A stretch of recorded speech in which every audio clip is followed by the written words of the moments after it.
Hello, hello, everyone. Hello, Paolo. Hello, my old friends.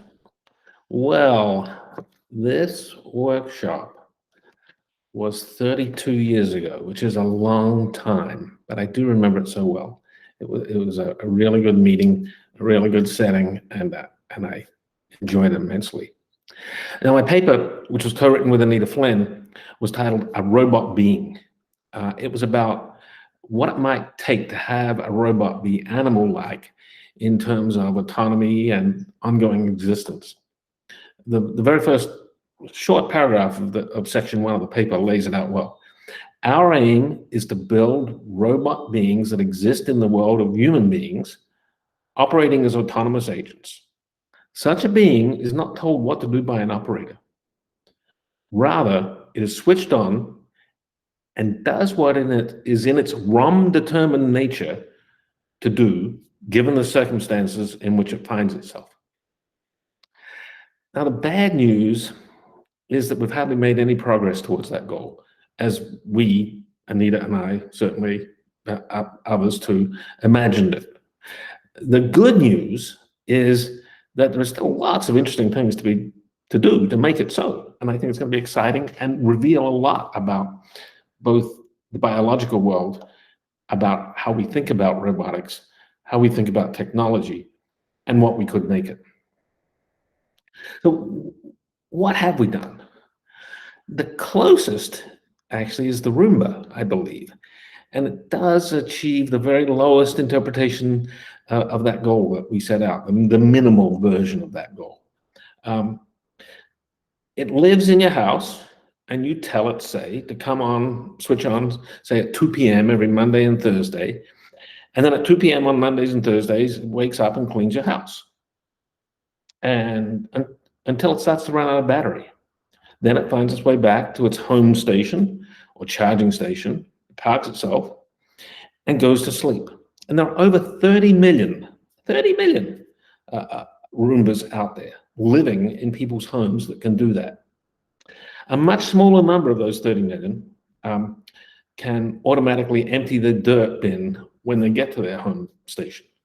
But the others rely on occasional help from humans. And a key point here is that they don't really notice when the human helps them.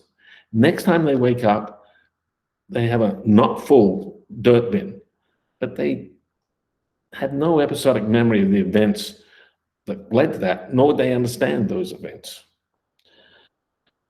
Now, first thing, to know that now, 32 years later, we have 30 plus million robots inspired by what we were writing about at that workshop would no doubt have shocked me at the time of the workshop. I wasn't thinking very far ahead. I was just, writing papers about ideas. But I think the 32-year ago me would have been shocked that we don't have at least one robot in the world that goes further in terms of selfhood or autonomy than the Roomba. That is pretty disappointing. The Roomba doesn't know that it's a robot. It doesn't recognize its kin, i.e. other Roombas, as like itself. And just about all animal species, and even many plants, recognize other members of their species and treat them specially. Not so with any of our robots.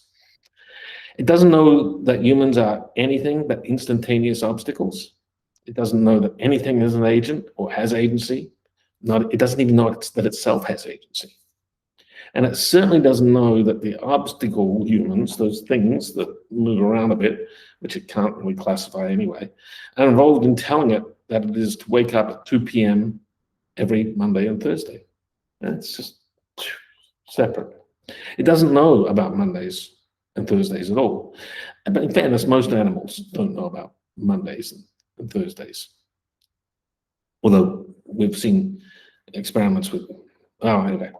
But it also doesn't know about days or day and night or inside and outside or being self-aware in any way at all, and has no creativity or free will in modifying its own agenda or satisficing its own goals in novel ways. And I'm using the term satisficing there in the sense that Herb Simon used it back in the 60s when he was also talking about the influence of the grains of sand on the beach on the path that an ant would take walking across the beach.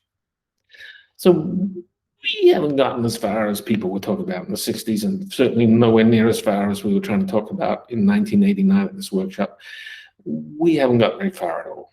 We have not gotten very far at all on things that all animals and even many plants seem to have. Autonomy and autopoiesis and self-regulation and self.